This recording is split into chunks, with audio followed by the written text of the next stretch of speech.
திராவிட முன்னேற்றக் கழகம் பொய்யான தேர்தல் வாக்குறுதிகளை கொடுத்து ஆட்சியை பிடித்துவிட்டது. அவர்கள் தேர்தல் சமயத்தில் கொடுத்த வாக்குறுதிகள் எதையும் நிறைவேற்றவில்லை என அதிமுக பொதுச் செயலாளர் எடப்பாடி பழனிசாமி ஒவ்வொரு ஊராக குற்றம் சாட்டி வருகிறார். இந்த நிலையில்தான் தேர்தல் சமயத்தில் 5 வாக்குறுதிகளை கொடுத்துவிட்டு தற்பொழுது நாங்கள் எங்கே வாக்குறுதி கொடுத்தோம் என்று அமைச்சர் சேகர்பாபு பேசிய பேச்சு மிகப்பெரிய எதிர்ப்பலைகளை ஏற்படுத்தி இருக்கிறது.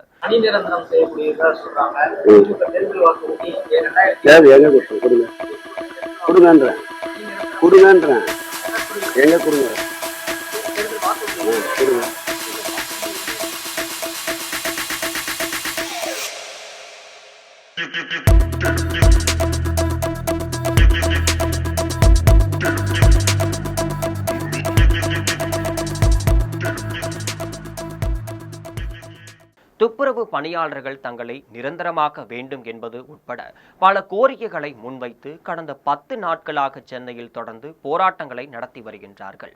அவர்கள் சொல்லும் கோரிக்கைகளை நிறைவேற்றவோ அல்லது அவர்களை சமாதானம் செய்யவோ திமுக அரசு முன்வரவில்லை என்று கூறப்படுகிறது. இது தொடர்பாக அமைச்சர் சேகர்பாபு பேசும்பொழுது, தூய்மை பணியாளர்களை நிரந்தரம் செய்வோம் என திமுக தேர்தல் வாக்குறுதி எதுவும் தரவில்லை என்றார். மேலும் தூய்மை பணியாளர்கள் தொடர்பான பத்திரிகையாளர்கள் கேள்விகளுக்கு நாங்கள் அப்படியெல்லாம் தேர்தல் வாக்குறுதி ஒன்றும் கொடுக்கவில்லை, அப்படி கொடுத்திருந்தால் சொல்லுங்கள் என்று கோபமாக பேசியிருக்கிறார். இந்த நிலையில்தான் கடந்த தேர்தல் சமயத்தில் திமுக தேர்தல் வாக்குறுதியில் தூய்மை பணியாளர்களுக்கு அறிவித்த திட்டங்கள் பற்றிய தகவல் தெரிய வந்திருக்கிறது. கடந்த திமுக தேர்தல் அறிக்கையில் 43 மற்றும் 44ஆம் பக்கத்தில் தூய்மை பணியாளர்கள் நலன் என தலைப்பு போட்டு 5 வாக்குறுதிகளை திமுக அரசு வழங்கியிருக்கிறது. அந்த வாக்குறுதியில் 50,000 மக்கள் தொகை கொண்ட அனைத்து பகுதிகளிலும் பாதாள சாக்கடை திட்டம் கொண்டுவரப்பட்டு திடக்கழிவு மேலாண்மை திட்டத்திற்கு முன்னுரிமை தரப்பட்டு 5 ஆண்டுகளில் நிறைவேற்றப்படும். இதன் மூலம் தூய்மை பணியாளர்களுக்கு விடுதலை கிடைக்கும் என்றும் சொல்லியிருக்கிறார். வாரம் ஒரு நாள் அனைத்து தூய்மை பணியாளர்களுக்கும் விடுமுறை தரப்படும். அப்படி விடுமுறை நாளில் பணியாற்றினால் கூடுதல் ஊதியம் வழங்கப்படும்.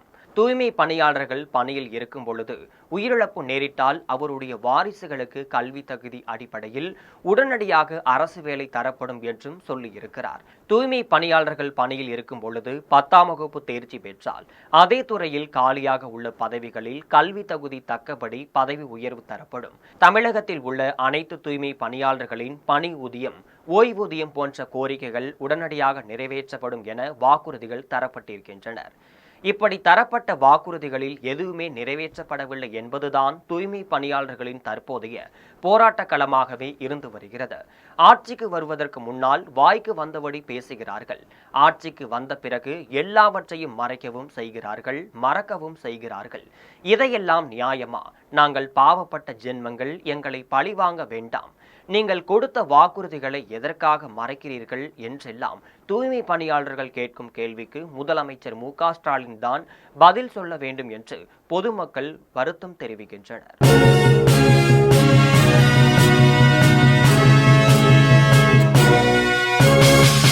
உடனுக்குடன் அப்டேட் தெரிந்து கொள்ள ஜெம் டிவி தமிழ் ஆப்பை இன்ஸ்டால் செய்யவும்.